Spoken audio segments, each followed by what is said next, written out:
ध्यान योगी की अवस्था का वर्णन करते हुए उसके साधन का फल क्या होता है। भगवान कहते हैं कि जिसके सब पाप नष्ट हो गए हैं, जिसका रजोगुण शांत हो गया है और जिसका मन हमेशा शांत निर्मल हो गया है, ऐसे इस ब्रह्म रूप बने हुए योगी को निश्चित ही उत्तम मतलब सात्विक सुख प्राप्त होता है। जिसके सारे के सारे पाप नष्ट हो गए हैं मतलब तमोगुण, और तमोगुण की अप्रकाश मतलब अप्रवृत्ति, प्रमाद और मोह, ये वृत्तियां नष्ट हो गई हैं, ऐसे योगी को यहां अकलम शम कहा गया है।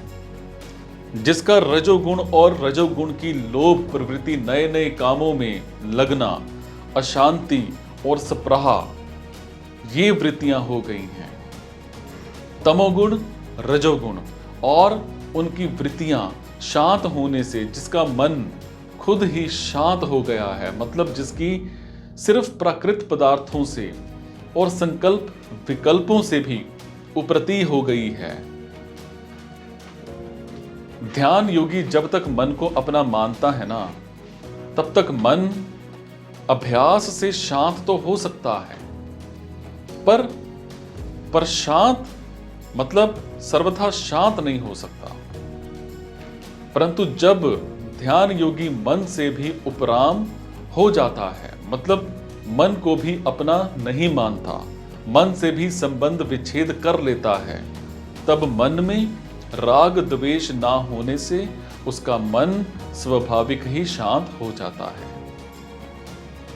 जिसकी उपरामता का वर्णन किया गया है, वही उपराम होने से पाप रहित शांत रजोगुण वाला और प्रशांत मन वाला हुआ है। सो उस योगी के लिए भगवान ने कहा है, ऐसे ब्रह्म स्वरूप ध्यान योगी को स्वाभाविक ही उत्तम सुख मतलब सात्विक सुख प्राप्त होता है।